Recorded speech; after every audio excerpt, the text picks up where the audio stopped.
पुर्तगाल के उस आदमी को एक खूबसूरत लड़की पसंद आ जाती है। उसे समझ में नहीं आता कि उसके जैसा एक बेरोजगार गरीब लड़का एक खूबसूरत सी लड़की को कैसे इम्प्रेस करे।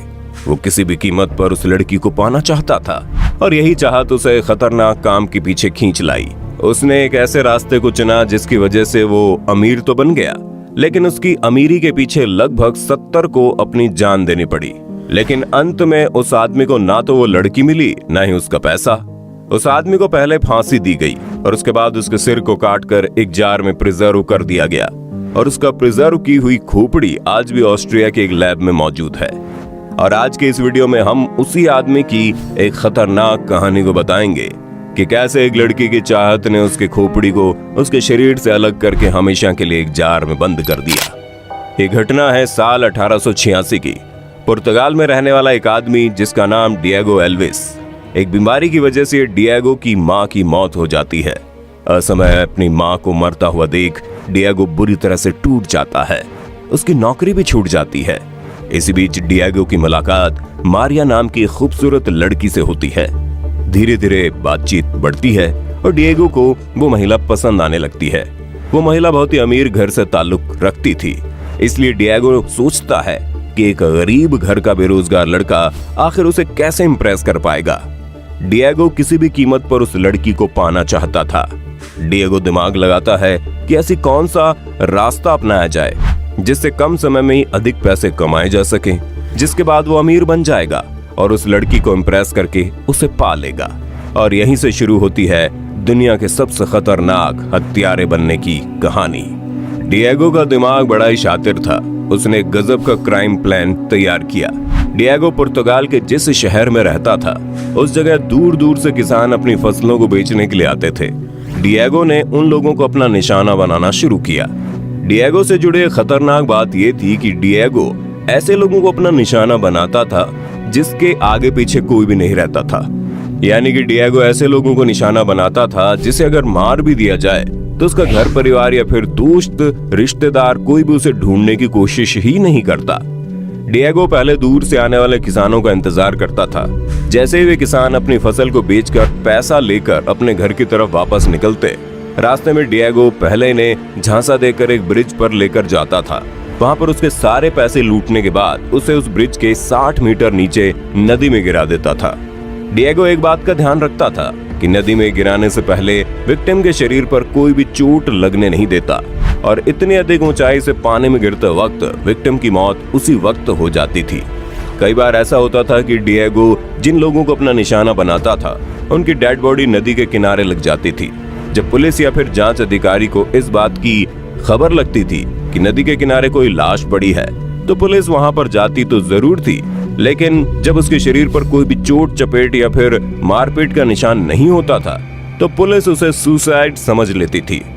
पुलिस उन सभी केस को सुसाइड इसलिए मानती थी क्योंकि एक और बहुत बड़ा कारण था। उस वक्त पुर्तगाल में रिवॉल्यूशन का एक दौर चल रहा था और समाज के ढेर सारे परिवर्तन हो रहे थे। इन परिवर्तनों की वजह से हजारों युवा ऐसे थे जो बेरोजगार हो गए थे। जांच अधिकारियों और पुलिस को लगता था कि शायद बेरोजगारी की वजह से वे लोग डिप्रेशन में आकर आत्महत्या कर रहे हैं। डिएगो ने इतने खतरनाक तरीके से इस प्लान को तैयार किया था कि किसी को भी इस बात का शक नहीं होता था कि ये सुसाइड नहीं बल्कि मर्डर है। डिएगो ने लगभग 4 साल तक लगातार इसी तरह की घटना को अंजाम दिया और 4 साल तक जांच अधिकारी और पुलिस यही मानती रही कि नदी के किनारे मिलने वाली डेड बॉडीज मर्डर नहीं बल्कि सुसाइड है। डिएगो ने 4 साल के दौरान लगभग 70 लोगों को अपना शिकार बना लिया और उन लोगों के लूटे हुए पैसे से वो बहुत ही अमीर बन गया। लेकिन हैरानी की बात तो यह है कि अब तक डिएगो के दिमाग में उस लड़की का फितूर पूरी तरह से निकल चुका था और अब उसे सिर्फ और सिर्फ पैसा दिखाई दे रहा था। लगभग 4 सालों बाद एक दिन ऐसा आया जब डिएगो के पाप का घड़ा पूरी तरह से भर चुका था। डिएगो ने उस दिन भी दूर से आने वाले एक किसान को अपना टारगेट बनाया और उस ब्रिज पर उससे लूटपाट करने के बाद जैसे ही उसे धक्का देना चाहा, किसी ने उसे देख लिया। डिएगो को तुरंत पुर्तगाल की पुलिस के द्वारा अरेस्ट कर लिया गया और उसके ऊपर केस चलाया गया। जांच अधिकारियों को पता चला कि वो पिछले 4 साल में 70 से ज्यादा हत्याओं को अंजाम दे चुका था। इतना बड़ा हत्यारा होने की वजह से पुर्तगाल की अदालत ने उसे फांसी की सजा सुनाई। लेकिन दुनिया के सबसे खतरनाक हत्यारे की कहानी यहीं खत्म नहीं होती दोस्तों। उसी वक्त ऑस्ट्रिया में एक वैज्ञानिक था जो मस्तिष्क विज्ञान का बहुत बड़ा ज्ञाता था। मस्तिष्क विज्ञान को अंग्रेजी में फ्रेनोलॉजी कहते हैं। वो वैज्ञानिक तरह तरह के क्राइम करने वालों के मस्तिष्क पर शोध करना चाहता था। बहुत से लोग ऐसे भी थे जो मरने के बाद अपने मस्तिष्क को यानी अपनी खोपड़ी को अपनी इच्छा अनुसार उस वैज्ञानिक को डोनेट कर देते थे। लेकिन इस बार ऑस्ट्रिया के उस वैज्ञानिक को डिएगो के दिमाग पर शोध करना था कि इतना खतरनाक हत्यारा का दिमाग किस तरीके से काम करता है। उस वैज्ञानिक का नाम फ्रांज जोसेफ था। उस वैज्ञानिक ने पुर्तगाल के अधिकारियों से बात करके जैसे डिएगो को फांसी दी गई, उसके तुरंत बाद उसके सिर को काटकर अपने साथ लेकर चला गया। वैज्ञानिक एक लंबे समय तक डिएगो की खोपड़ी पर तरह तरह की रिसर्च करने लगा और बताया कि एक हत्यारे का दिमाग किस तरीके से काम करता है, एक हत्यारे का चेहरे की बनावट कैसे होती है। लेकिन बाद में उस वक्त के और अलग अलग वैज्ञानिकों ने उस वैज्ञानिक के सभी स्टेटमेंट को ये कहकर खारिज कर दिया कि जोसेफ ने जो भी तथ्य बताए हैं वे तभी संतुष्टि लायक होंगे। जिसके बाद उस वैज्ञानिक ने लिक्विड नाइट्रोजन से भरे एक जार के अंदर डिएगो की खोपड़ी को हमेशा के लिए कैद करके रख दिया। उसका मानना है कि भविष्य में और भी वैज्ञानिक आएंगे जो फ्रेनोलॉजी की दुनिया में और भी बड़ा काम करते हुए इस हत्यारे के दिमाग पर रिसर्च करेंगे और मस्तिष्क विज्ञान की दुनिया में तरह तरह के तथ्य सामने आएंगे। यही वजह है कि पुर्तगाल के उस खतरनाक हत्यारे की खोपड़ी आज भी ऑस्ट्रिया के एक लैब के अंदर जार में कैद है। खैर, किसी इंसान की खोपड़ी को शरीर से अलग करके लैब में रखने की ये कोई पहली घटना नहीं है, बल्कि आज के वक्त में अमेरिका में 2 ऐसी कंपनीज है जो लोगों की इच्छा अनुसार मरने के बाद लोगों के शरीर से उसकी खोपड़ी को अलग करके जार के अंदर बंद करके रख देती है। अब आपके मन में ये सवाल जरूर होगा कि आखिर कोई ऐसा क्यों चाहेगा और अमेरिका की वो 2 कंपनीज ऐसा क्यों कर रही है। तो दोस्तों, आपको बता दें, वैज्ञानिकों ने मरे हुए लोगों को जिंदा करने की एक टेक्नोलॉजी पर काम करना शुरू कर दिया है और अमेरिका की 2 कंपनी, जिसका नाम एल्कोर है और दूसरे का नाम क्रायोनिक्स है, लोगों को पूरा भरोसा है कि अमेरिका की वो 2 कंपनीज एक न एक दिन ऐसा करने में कामयाब जरूर हो जाएगी। लेकिन अब सवाल ये उठता है कि वो कंपनी मरे हुए लोगों की खोपड़ी को कैद करके क्यों रख रहा है। तो दोस्तों, आपको बता दें कि जब किसी इंसान की सांसें बंद हो जाती है, जब किसी इंसान का दिल धड़कना बंद हो जाता है, तो कानूनन रूप से उस इंसान को उसी वक्त मरा हुआ मान लिया जाता है। लेकिन विज्ञान की निगाहों से देखें तो एक इंसान तब तक नहीं मरता जब तक उसका दिमाग काम करना बंद न कर दे। यानी कि अगर किसी इंसान का सांस तो चल रहा है लेकिन उसका दिमाग काम करना बंद कर दिया है, तो विज्ञान की नजर में वो इंसान उसी वक्त मर चुका है। लेकिन अगर उसकी सांसें थम चुकी हैं और उसका दिमाग एक्टिवेट है, तो वो अभी भी जिंदा है। जब किसी इंसान की धड़कन बंद हो जाती है तो उसके बाद में लगभग 10 से 15 मिनट तक उसका दिमाग ठीक तरीके से काम कर रहा होता है।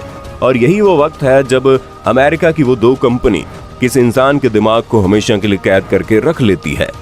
अमेरिका की वो दोनों कंपनी उस मरे हुए इंसान के शरीर में एक खास तरीके का केमिकल भरती है जिससे उसका शरीर सड़ता नहीं है।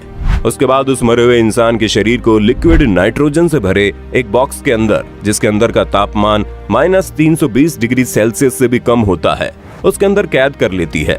अब भले ही उस इंसान का शरीर मर चुका है, लेकिन उसका दिमाग उस बॉक्स के अंदर अभी भी जिंदा है और अगली कई सदी तक जिंदा रहेगा।